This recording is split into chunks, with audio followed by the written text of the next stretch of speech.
mayabang, ayaw ng kapanatagan. Para saan pa ang mga mata kung magbubulag-bulagan? Imulat mo na ang iyong sarili, ika'y manindigan. Mag-iisa sa kinabukasan, lahat ay naasam. Para sa isa't isa. Tapatan mo ng tapat, huwag ayaang angkinin ng kadiliman.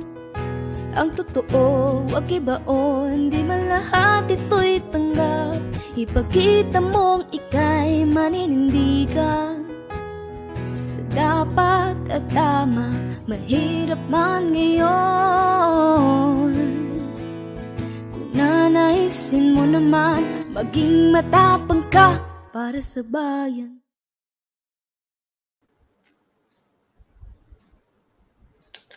Good evening, good evening, good evening. You are now watching BCBP Mission Go Live Season 3. For this episode, we will feature some of the people behind the Tapat Dapat campaign. So stay with me and learn about their why in doing volunteer service. It's time for Be Honest with Coach.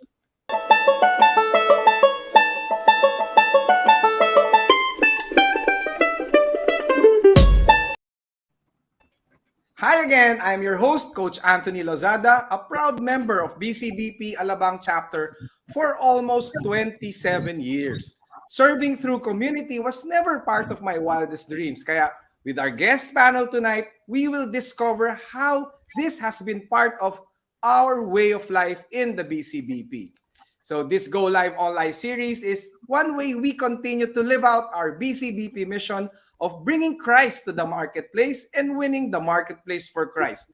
Our discussion this season are anchored on the BCBP Be Honest advocacy.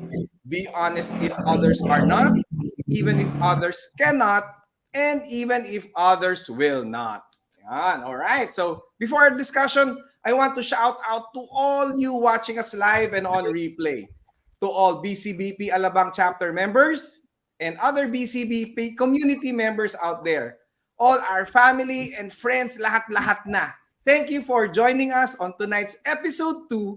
And but don't forget, please like, follow, and subscribe to BCBP Alabang on YouTube, Instagram, Facebook. Don't forget to click the bell for notifications. At the start of 2022, you may have heard about BCBP's Tapatan ng Tapat or TNT campaign. In case you missed it, let's take a look at this. Honesty must be upheld at all times.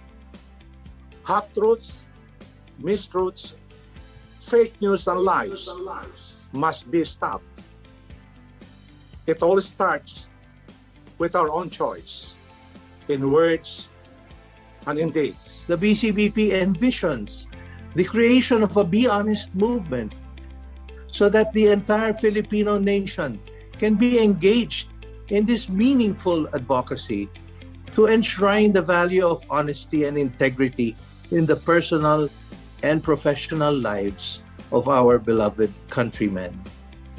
The initial phase is a call for reflection and discernment, a call to look inwardly, to seek the truth, to embrace the truth, and to choose the truth. This is a call to take to heart the Be Honest advocacy as an individual and as a community. Accept Tapat Dapat as a challenge for ourselves to be who we are called to be. In essence, dapat ako mismo tapat.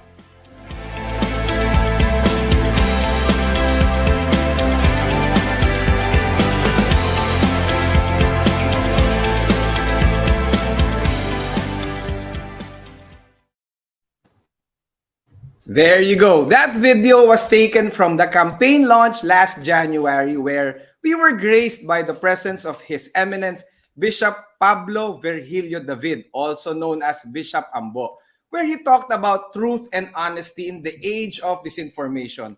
You also heard from our BCBP leaders, Cesar Altarejos, Joey Avellana, and our very own JV De La Fuente. in that video. So unless we make sure that our Be Honest campaign gets on the right track.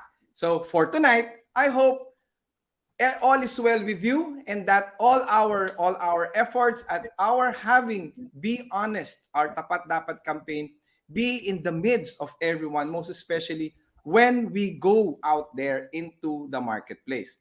Our hope also is that we all see beyond the banners, photos, and videos posted on social media, which are possibly circulating in your private chat groups as well. Instead, let us know more about the people behind the scenes. But before we meet our guests, I invite all our viewers watching live and on replay to please chime into the discussions. We'd love to hear from you. Join us. Type in your questions, comments, and insights. We'd love to hear from you, even if it's only during the replay. Now, may I ask our guest panel to join me in this broadcast?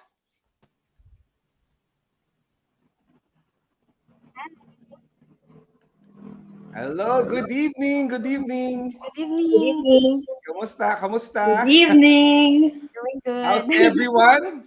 Have you had your dinner already? Yes, Yeah, happy early dinner. dinner. Yeah. Okay. Earlier, to our viewers out there, earlier in the video, you saw the handsome faces of the BCB members leading the Tapat Dapat campaign. Now, we have three beautiful and lovely ladies or lovely women, also BCBP member, representing the TNT Task Force. Yan, task force sila. So, as the saying goes, behind a successful man is a woman. Tama ba? Talaga naman, Yes. di ba? So, may I ask you all to quickly introduce yourselves, tell us briefly about your profession, your family, your BCBP chapter, and how long have you been a member? And also, if you could mention the service ministry you are currently involved with and your role in the TNT Task Force. So, let's start with our very own BCBP Alabang member, our Nightingale, Cleo Engco. Hi, good evening, everyone. So I am Kathleen Luis Enco, but I go by the name Cleo Enco, and I am under BCBP Alabang chapter, and I have been a member since last year. Kaka-graduate ko lang din po ng CLP 51. And a little bit about me, I was a admin staff and part of the customer service of Frisco Ananta, and currently I am a third year college student taking up BS Psychology. And more about me is that ako po yung only girl sa aming apat na magkakapatid. And then my role in the TNT task force is that I am the singer-songwriter of the song Tapatan Mo ng Tapat, yung narinig niyo po kanina. Oh, okay. So ikaw pala yung kumanta kanina. Pa-sample naman dyan. Sample, sample. Okay, wait lang po. Hindi po ako nakapag-prepared. Okay. Tapatan mo ng tapat, wag hayaang angkinin ng kadiliman. Ang totoo, wag ibaon, di man lahat ito'y tanggap. Ipakita mong ika'y maninindigan. Sa dapat at tama, mahirap man ngayon. Kung nanaisin mo naman, maging matapang ka para sa bayan. Wow! What inspired you to write that song? Ganda-ganda naman. Ano ba naka-inspire sa'yo doon? Actually po, yung naging first meeting po namin with Sir JR, Sir Topet, and Sir John po, and ayan sila po. So, we've gathered, I think that was October 2021 po, and all of their ideas really helped me para po mabuo po yung kanta po na Tapatan Mo ng Tapat. And nag-share din po sila ng mga insights, ideas nila about the song. So, yun, dun po talaga rin ako na-inspire. And other than that, yung Be Honest na campaign po talaga ng BCBP ever since, na-inspire din po talaga ako doon, yung amplifying honesty and living honesty. Wow! Buti naman, kaya pala natapatan mo dahil mga magagaling din na singers yun, mga nagko-concert yun. Opo, Diba? yun nga. Thank you, Cleo. So maybe you can sing whoever you want next. Sino ba next mo? Gusto mo mag-introduce? Tita Annie. Yan. Tita Annie! Hello! Good evening! Good evening, Good BCBP! evening. Good Good evening, evening. everybody! Annie Salvador.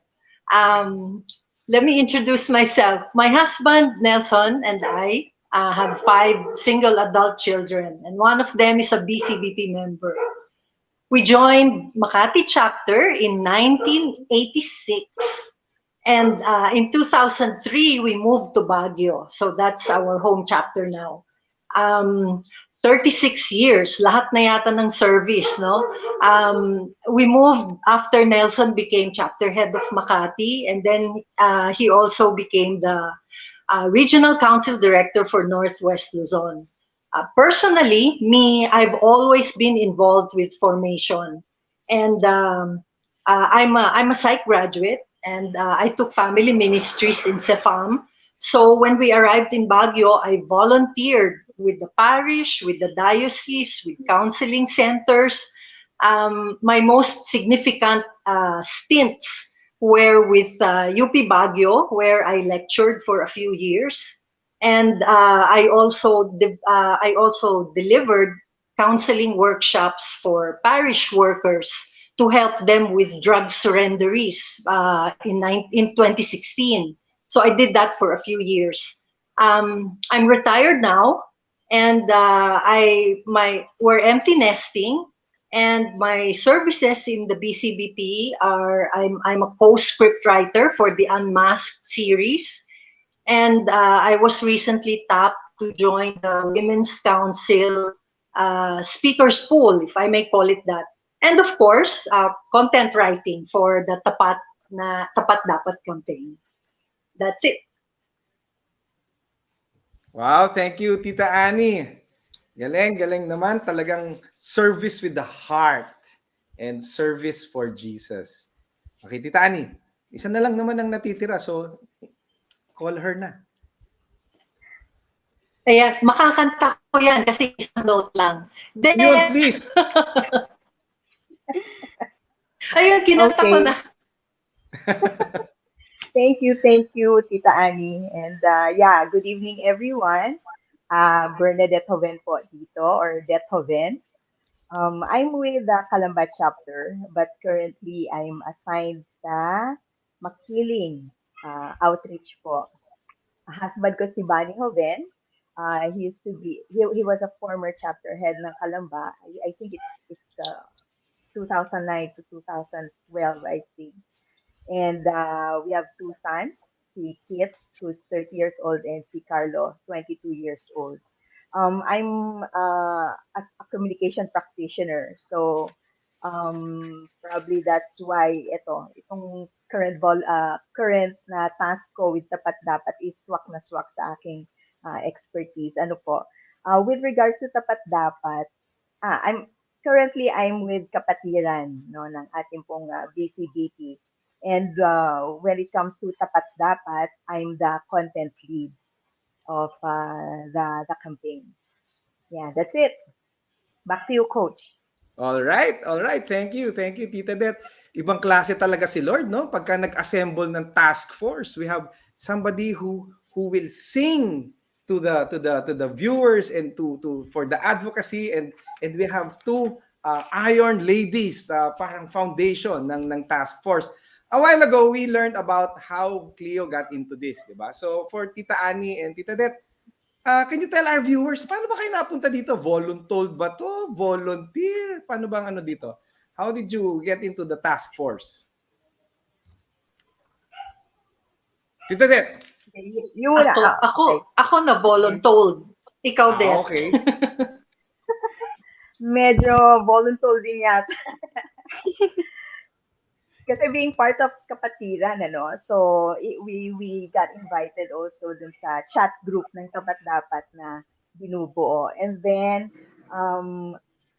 one day, nag-ask si chapter head ng Alabang, si JV, ang aming team lead, no, ng buong team ng Tapat Dapat. He asked, who could volunteer in this committee? Ganyan. So, niline up niya yung mga committee. wala pang masyadong ano eh, nag-e-enlist eh. Tapos may isang nag-enlist sa content and then sabi ko, uy, kawawa naman nag-iisa pa. I might as well volunteer. So I was the second one to to enlist. Tapos mamaya or at least the following day, ayan, nakatanggap na ako ng message from JV. That pwede ka bang makausap? So that was the start for me. I don't know about Tita Annie. Tita Annie, paano ba? Uh, Other than ako, being voluntold, one day, I'm sure. yeah, one day when I woke up, I was in the Viber group. It was the Be Honest Comms Team Viber group. Tapos, I was so lost. Hindi ko alam kung ano, why am I here? Anong gagawin dito? So, meron lang ako. I read the conversations and then I found out what was happening. Ayun nga, sabi ni Dette, no, naglabas ng listahan si JV and we were supposed to enlist. And I waited until the last minute because I didn't know what I was supposed to do. But anyway, I landed in the content creation group, which is, you know, the only thing I think that I can do in the entire campaign. So there I am now. We write what you see in the SOCMED cards, I think they're called. Is we generate those, and we're very happy to do that. Ayun, yung pala yung storya, no? So, you know, this is something that's not ordinary. You don't yeah, we have the Be Honest advocacy, but this time this close to the elections where everybody needs to be yung tapat dapat.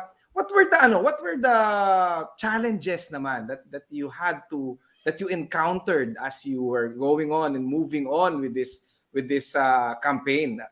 Any with regards to the implementation, the conceptualization, what were the challenges that you had to overcome? Well, ako I can probably speak in terms of content kasi nung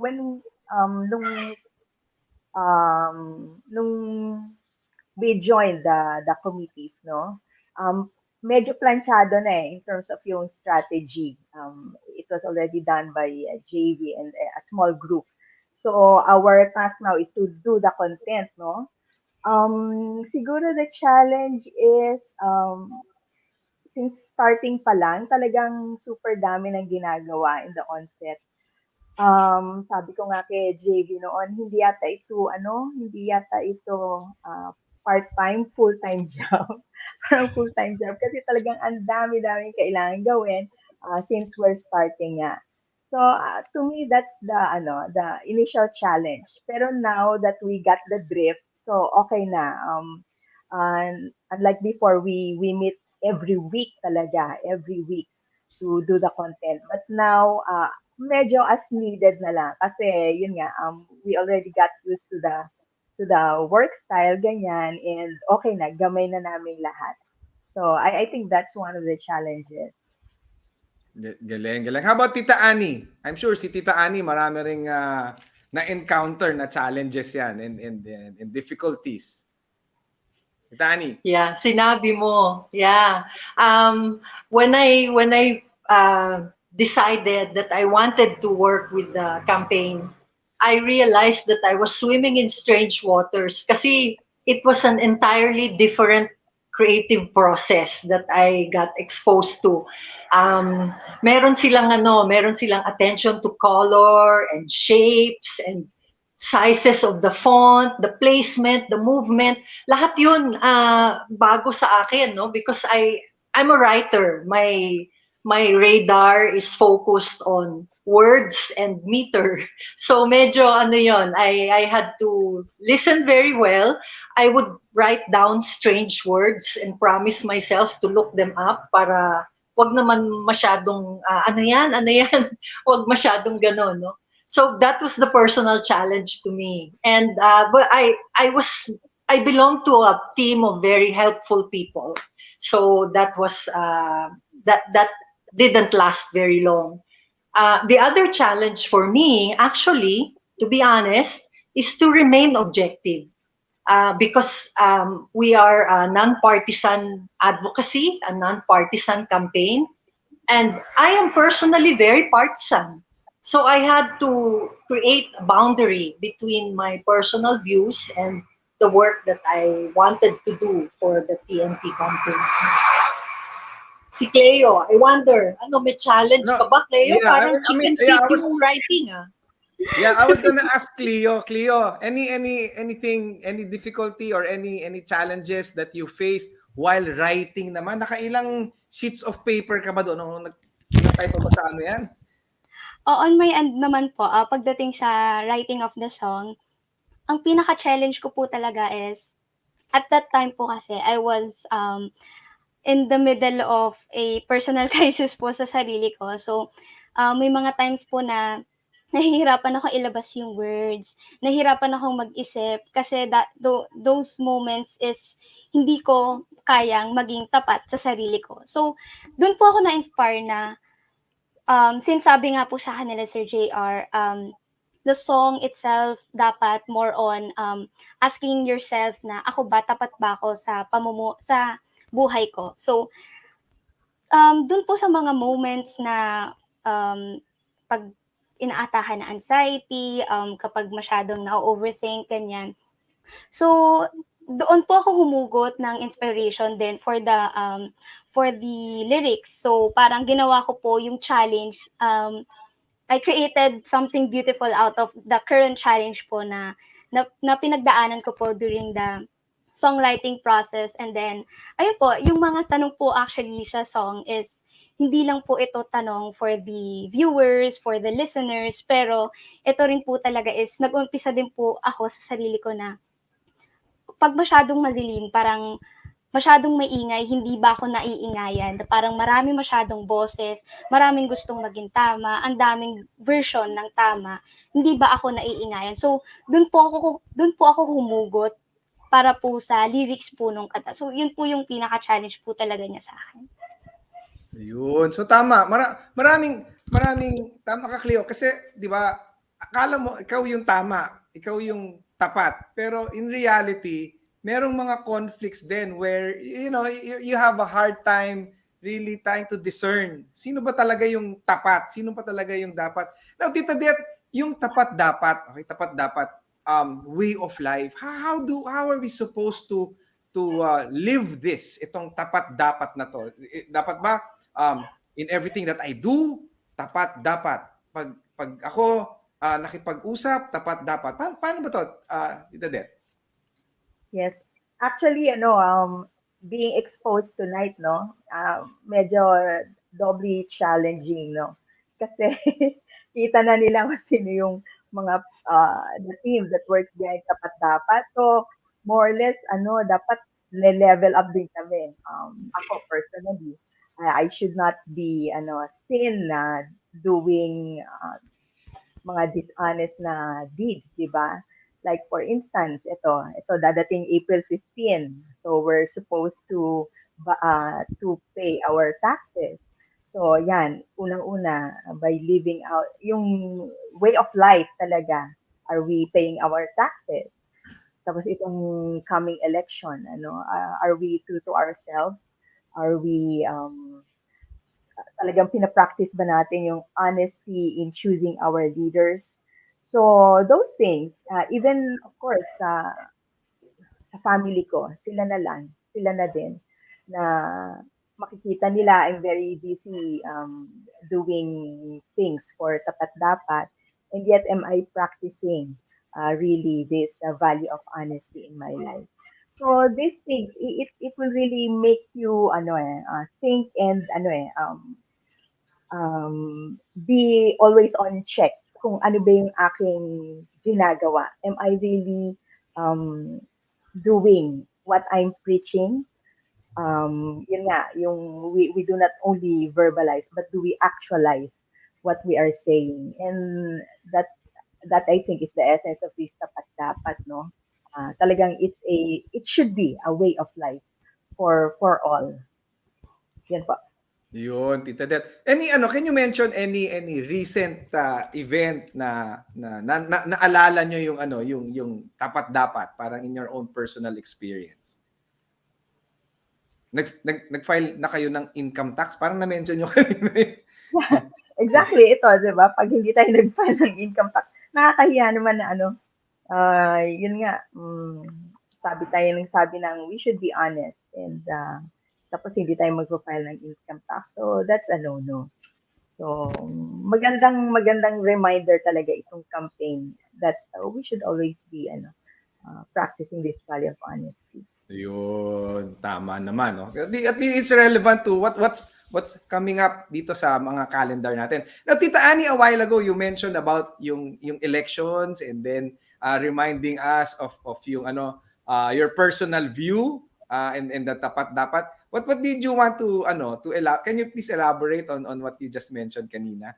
Any personal experience or anything that you told yourself na I am going to use this tapat dapat when I talk about the elections or talk about who I'm gonna vote for? Not so much on the elections, no, because of the pandemic. I'm a senior citizen, and here in Baguio, we live outside Baguio actually, so we don't go out much. I don't have a lot of opportunities to speak to people about convincing them, talking to them about my candidate. Hindi masyadong ganun no? But I want to echo what Dette said about being honest with oneself as a challenge of being part of this team.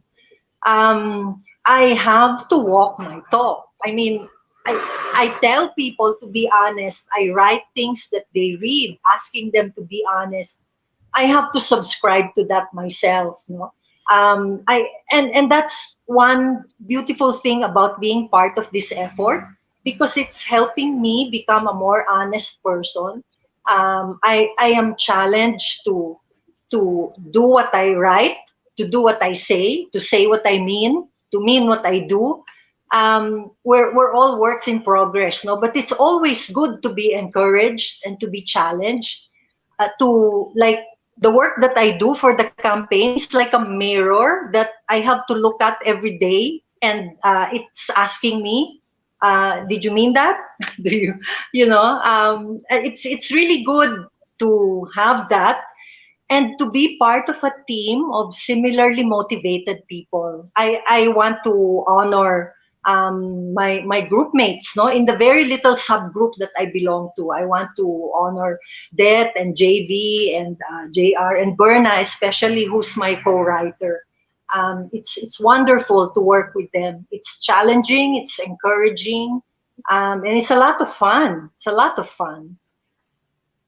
Yes, and really I can identify with that kasi sabi nyo, Tita Annie, it's nice to be part of a team where everyone has one goal, everyone does the same thing, and everyone is reminded of being honest even if others aren't looking, di ba?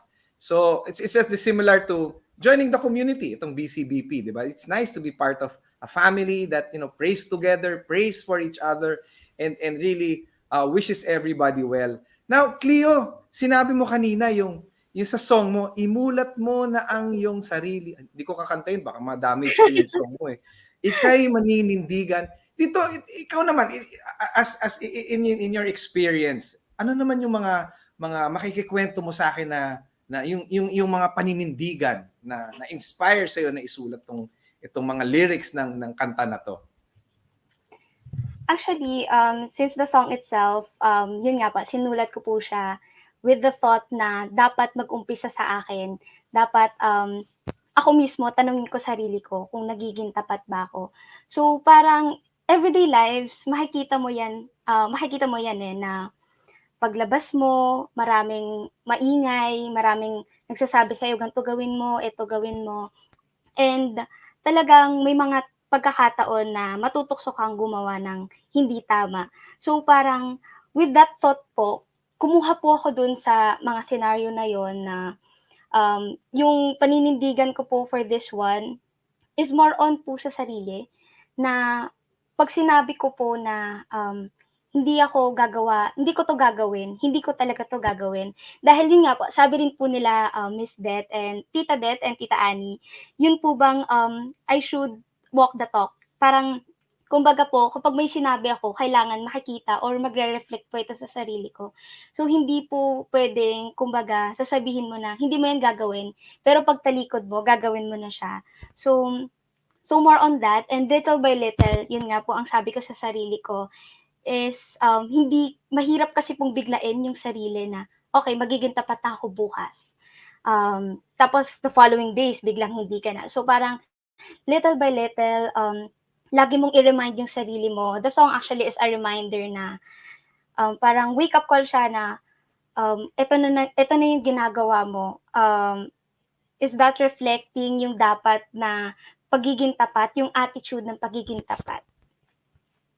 Yun. So, dapat pala, parang sinabi nga ni Tita Annie, being a member of this task force has reminded her on how to be, yung sa sarili mo mismo, na masasabi mo na naging tapat ako. 'Di ba? Yes. Tapos yung reminder. So, dapat pala, ma-memorize ko yung song mo, Cleo, para kantahin ko ng kantahin, then ma-remind ko rin yung sarili ko na dapat, pati sa pag-o-order ng pagkain, dapat tapat. Wag yung mamantika para, 'di ba? Kahit po Anyway, naglalakad, pwede po. 'di ba?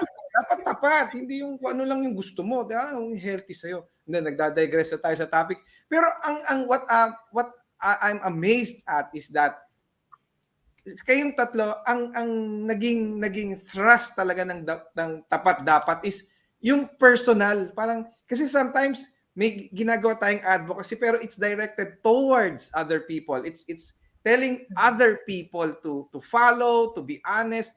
Pero ito, nakita ko ang impact sa inyo mismo eh. Kasi yung personal stories nyo, personal experience nyo, yun ang nagiging sign na susundin ang tapat dapat. Napakahirap naman maging tapat dapat. Not all the time na madali nyong magagawa yung tapat dapat. So ang question ko is, with all the difficulties, with all the challenges, syempre, you also have your own jobs, di ba?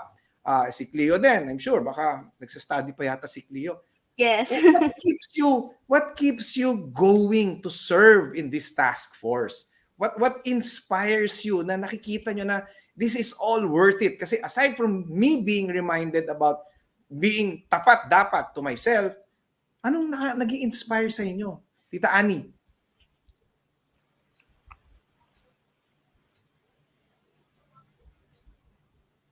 Tita Annie, you're on mute. See, no, the be honest. Yeah. Okay, go, Tita Annie. Yeah. Loud and clear. Okay na. Yeah. Sa akin, no, one very inspiring thing that keeps me going is that what be honest espouses for the brotherhood, and specifically now, no, na panahon ng election sa atin, it resonates very strongly with Pope Francis's message on political love. Sabi kasi niya, no, yung paglingkod sa bayan, yung pag-upo sa elected position is a way to love. And to be very honest, I haven't seen much of that, no, in our government, in our politics, and I would love very much to see that. So maybe the Be Honest campaign is going to spark inspiration and thinking and discernment among people who hear about it, to think about what we can do for the country. I think political love is not necessarily exclusive to those who have political power, because we, the citizens, can love our country in so many ways, no? So maybe yun ang maganda eh. I think that if the Be Honest campaign really takes root and really grows beyond the election even, we can inspire people to face themselves, make necessary corrections, and deliver honest service to one another, to the country, to family members. Kahit sa sarili, no? It starts there eh. Kailangan meron tayong self-discerning checkpoints na, oy, nako, did I mean that? Did I do what I said I do? Yung gano'n, no? On a daily basis, in small things, in big things. And then it will snowball. People who see honest people will want to be honest themselves. That's, to me, that's the challenge, that's the aspiration, and that's the inspiration. That's the guiding light that propels me to, you sit down there and you do the work because it's going to have an effect. Yung ganon, no? I know it will have an effect. Wow, Tita Ani. Gusto ko yung term nyo kanina, political love. Nice. Political love. Sabi ni Pope Francis yan. Yes. And it really makes sense because with everything, negative about politics, about the political arena, there's always a silver lining to it. And we have to see it for us to be able to appreciate what other things politics can offer us. But Tita Ani, any concrete examples ng tapat dapat na nag-remind sa inyo na oo nga pala, no, dapat ganito yung ginawa ko. Kanina nag-mention kayo kanina na may mga signals on how you can check yourself if you're doing yung tapat dapat. Meron ba kayong na-experience so far na you can share with us while going about your daily routine? Balikan ko yung tax payments, no? Kasi nga the deadline is coming, okay? So we're talking to our accountants, di ba? Oh, kausap mo yung accountant eh. So there are some suggestions that are very tempting, but you have to say no. You have to say no, ganito. Dito tayo sa matuwid na paraan, no? Yeah. Yun, ganon, no? It's very difficult because the suggestion is not an illegal thing. It's not an evil thing. It's just an easier way of doing things. But parang sometimes the more difficult thing is the better thing to do.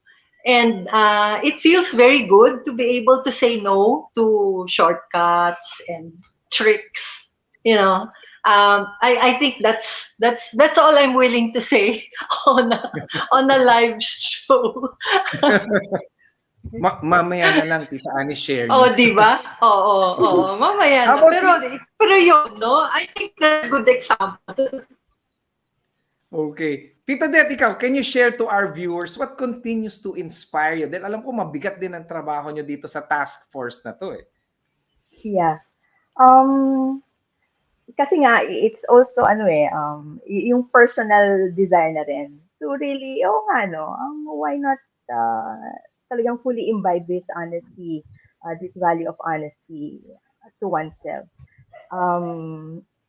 Kasi, pagka na-embrace ako, personally, pag na-embrace ko na itong honesty as a way of life, then next thing that I can do is precisely what we're doing in Tapat Dapat. It's our opportunity naman to influence others, di ba? Kasi napakagandang practice ng honesty, especially among our leaders, no? National leaders. Imagine kung honest itong mga national leaders natin, then corruption would have no space in our culture, di ba? And definitely mas maganda yung takbo ng governance natin. And what else? Even in the BCBP, if we practice this honesty, then I guess that this community would be better off, diba? Kasi we're not just saying that we should be honest, even if others are not, even if others cannot, and even if others will not. But we're actually practicing yung tamang pagpapasweldo sa mga empleyado, pagsusulit ng tamang amount ng serbisyo sa ating kumpanya. And so these things, these are some of the inspirations. But more concretely about that Tapat Dapat campaign, what inspiring also is yung ano niya, yung nagiging spread talaga niya. Imagine some of our partners in mission are already adopting tapat dapat, no? Like Elim, the CBCP. The CBCP itself has adopted our campaign. And even the private sector, like Globe, may partnership na tayo sa Globe. So nakikita mo yung may desire May desire ang mga tao. Not just to spread out the campaign, but to really take this value by to heart. No, I think kasi they would not adopt the campaign if that's not the motivation.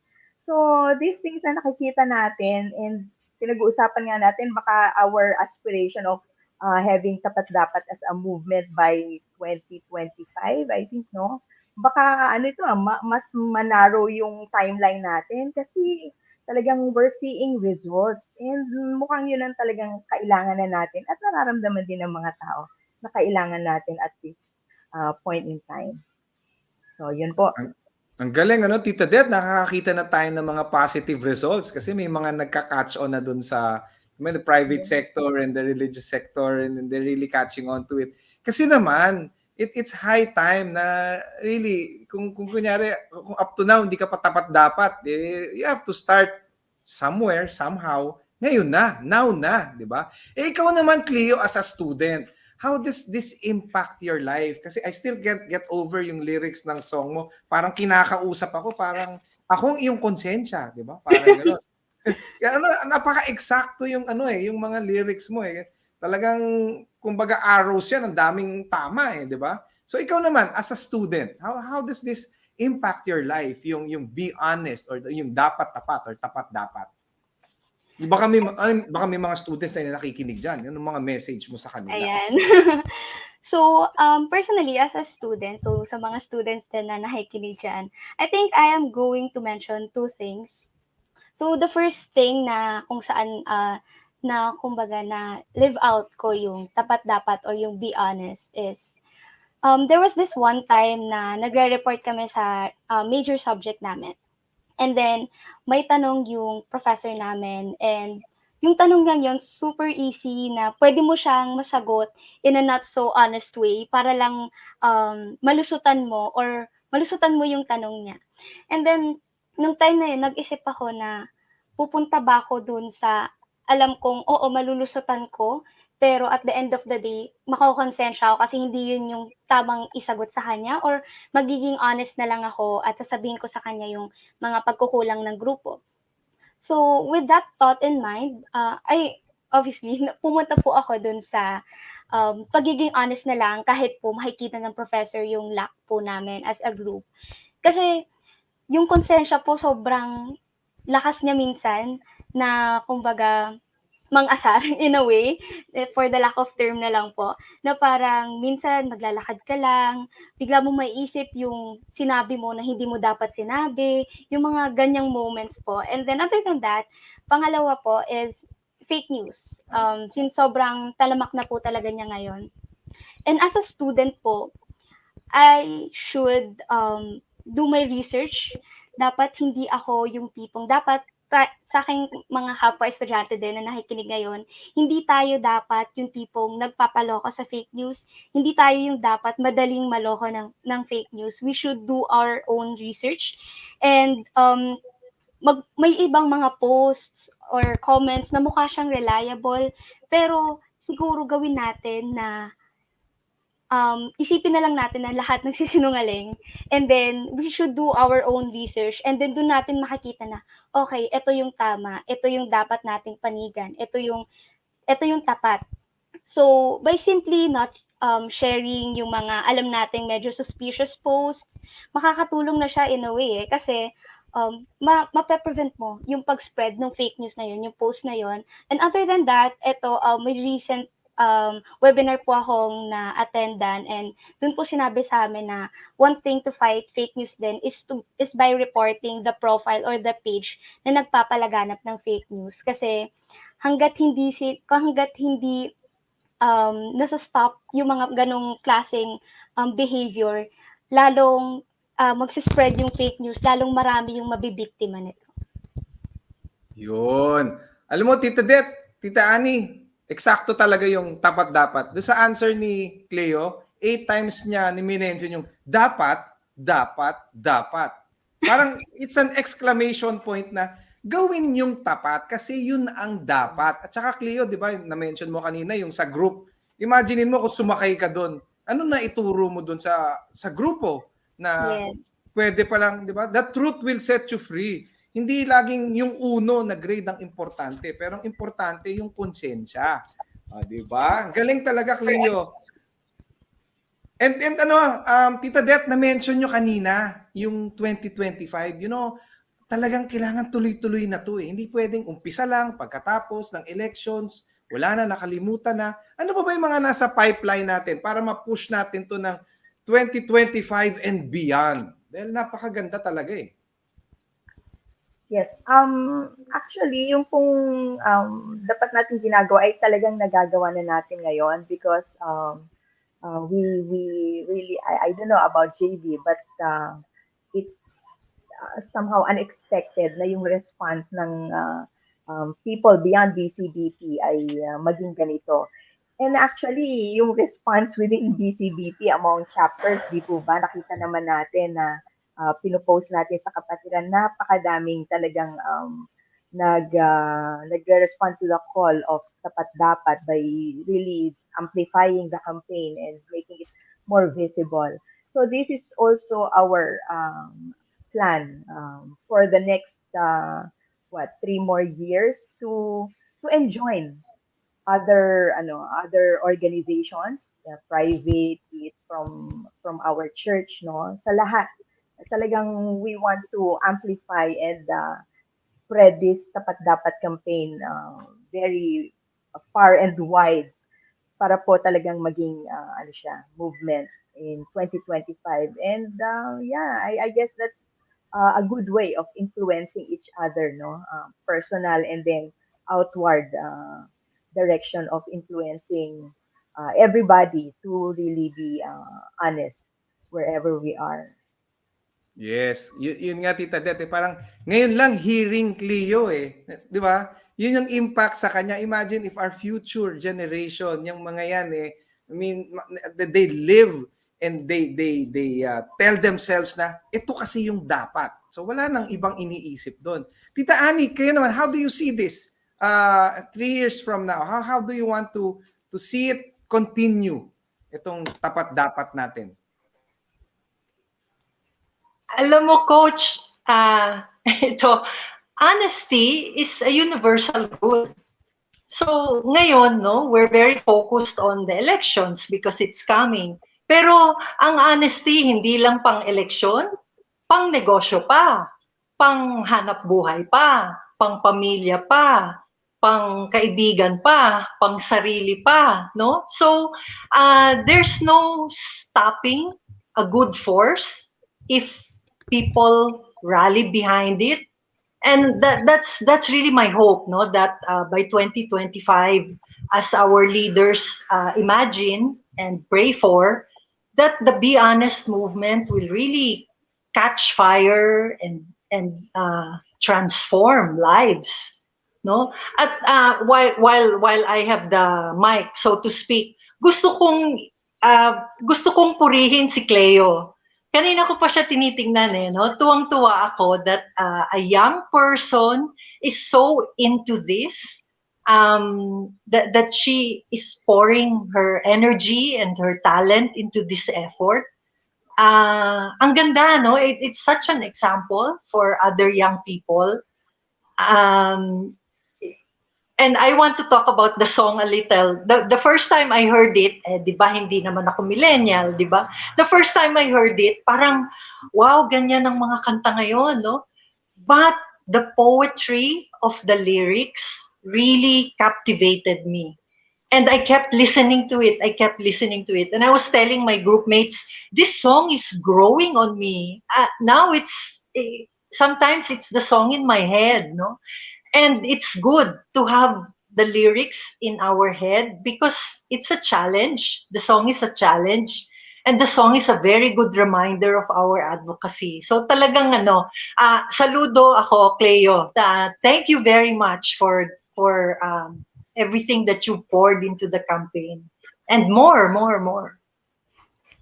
Yes, parang I see Cleo as one of those who will really influence the youth, especially with her song, and the lyrics are so powerful. Tita Ani, ang ganda-ganda ng sinabi niyo. There's no stopping a good force, and that honesty is a universal goal. Talagang, you cannot, yun yung sinasabi, di ba? The truth will set you free. And the truth will always come out whether you like it or not. So might as well, dapat tapat na kaagad. Tama ba? so ano nga parang what we want is I don't know, Tita Det or Tita Ani, what are the yung immediate plans talaga nung tapat dapat, other than yung what we see on the billboards and the song and the campaign? What's the yung immediate talaga na plans for the campaign after the elections? Kasi everything will die down na. Parang yung napagod na, alam niyo, minsan may fatigue. So paano yung ulit? Ako content writer ang boss ko si Det. So yung ako content writer ako, yung boss ko si Det. So pag may mahirap na question, ibibigay ko kay Det. Sige, tapos pagka nasagot na ni Det, ni Tita Ani. So, I think, yes, definitely, Tapat Dapat will go beyond the elections, no? So, we'll continue with our campaign. But for one, I think it was mentioned in one of the meetings that the Tapat Dapat will we will drumbeat this in terms of yung sa formation natin, sa formation program natin. I think this i-mainstream ito. Not the tapat-tapat itself, but I think the value of honesty, yung talagang ituturo na sa atin, or we really need to live by this advocacy and yung how do you call it? Yeah, it should be a way of life for all, and I think that will be mainstream in our formation program. Tita Ani, now you heard your marching orders from your boss. Okay. Basta, if I'm needed, hindi, ito pangako. If I'm needed by the campaign, I will be there. Kasi it's my dream, no? Can you imagine? Every BCBP member is a poster child for the Be Honest campaign. Yeah. Diba? How many are we? We're thousands and thousands. Yes. And we can create waves. Yeah, true. Yes, and then we will have Cleo providing the music and the lyrics. How can we go wrong, di ba? How can we go wrong? So unfortunately, we have come to an end of this episode with so many insightful stories from all of you, and I'm sure our viewers are really fired up na maging dapat tapat at saka tapat dapat. Tawagin ko si Cleo kasi I'd like all of you to give your parting words or your message to our viewers. Now, Cleo, ikaw ang unahin ko. I don't know kasi hindi na uso yung age before. Unahin natin talaga yung may message to the youth, 'di ba? So, Cleo, ano ang message mo sa youth or to all our viewers who will be watching this live, and then those who will be watching this on replay, and maybe probably asking their kids or their teens to watch this also? Ano yung message mo sa kanila? How do they live out and amplify yung be honest na sinasabi mo dapat, 'di ba? Paano ba, Cleo? Saan? Kanino? Paano nga ba ang tapat dapat na 'yan? So, to everyone viewing this replay man or live, siguro ang message ko is more on simulan natin sa sarili natin. Yung lahat ng tanong dun sa kanta, tanungin natin sa sarili natin. And with that, mag-reflect tayo. And then, there was actually this one verse, I just forgot kung saan, pero it's more on, the message is about, bago mo punahin yung speck sa eye ng brother mo, parang reflect muna sa'yo, do you also have that speck in your eye, something like that. And sobrang nagandahan lang din talaga ako dun sa verse po na yun. And totoo nga naman, bago natin punahin yung mga maling ginagawa ng ibang tao, bago natin sila i-correct na mali yan, ito dapat, tanungin muna natin sa sarili natin, tayo ba, tama ba lagi yung ating ipinapakita? Are we living out honesty? So talagang for this campaign, for the song, it's all about really to start among ourselves, to ask the questions for ourselves. Yun, tama Cleo. Yun nga actually talaga ang message mo na to the youth na kagaya yung sinabi mo sa song mo na imulat mo ang iyong sarili, ikay manindigan sa dapat at tapat. Yun ang talagang very powerful kung sasabihin nga ni there's no stopping a good force and there's no stopping powerful lyrics from penetrating your heart and your mind and your soul. Diba? Yes, How about Tita exactly. Det and Tita Annie? How can we, your message to the viewers, how can we live out and amplify our Be Honest advocacy? Saan ba dapat ito i-live out? Kanino ba? Paano nga ba? Paano ba tayo maging tapat dapat? Tita Annie, you first. Ako, ang imbitasyon ko sa nakikinig, no? Sa lahat ng nakikinig, ipagdasal natin itong advocacy na ito para magkaroon ng magandang mga pagbabago sa atin. No? Let's be agents of positive change. Tayong BCBP members at lahat ng nakikinig. So that we can inspire those that we touch. Let us bless this effort, let us support this effort, and let's examine ourselves. How can we pull our weight? How can we ourselves grow in honesty? Hindi kasi, I'm not pushing for turn around 180 degrees and be the most honest person out there. No, little changes, little steps, no, unti-unti. Allow honesty to grow in us. Let us be more and more honest in small decisions and bigger decisions. If we lean on the Lord, there's no way He will not help us. He will grow us in honesty. Ganda, Tita Annie. Yes, little by little. Start with yung trash dapat nasa basurahan. So dapat itapon sa trash can, di ba? Huwag na magkalat. Yung mga little by little, di ba? Tita Det, how about you? Yung parting message to our viewers. Okay. Ayun, gaya nga ng sinabi po ni Cleo, it should start within ourselves, no? Kasi nga, sabi nga honesty is what we do when no one else is looking. So, dapat sa sarili muna natin.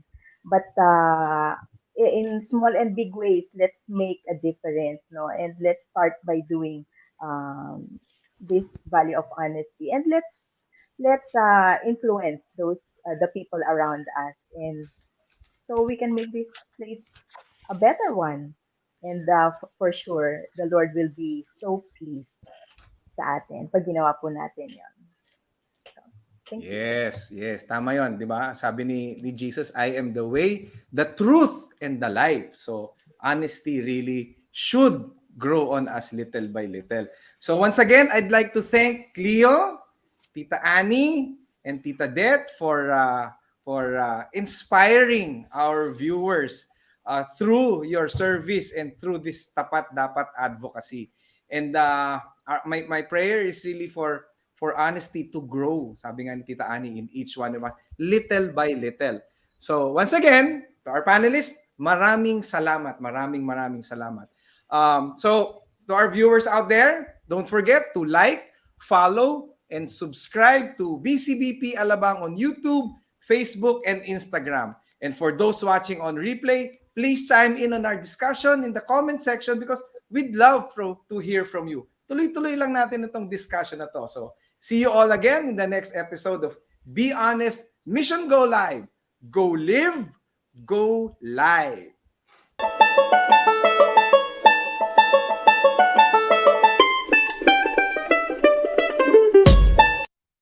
Galing. Wow! Thank you, Paul. Finished! Cleo.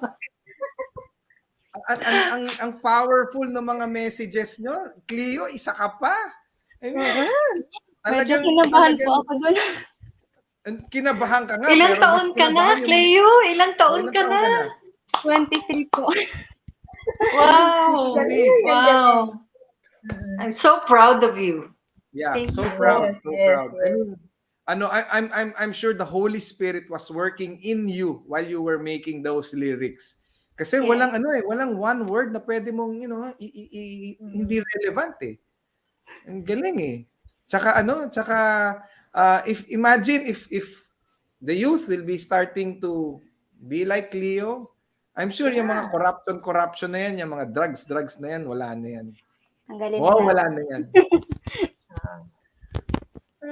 Alright. Kamusta ba? Kamusta, Tita Dette?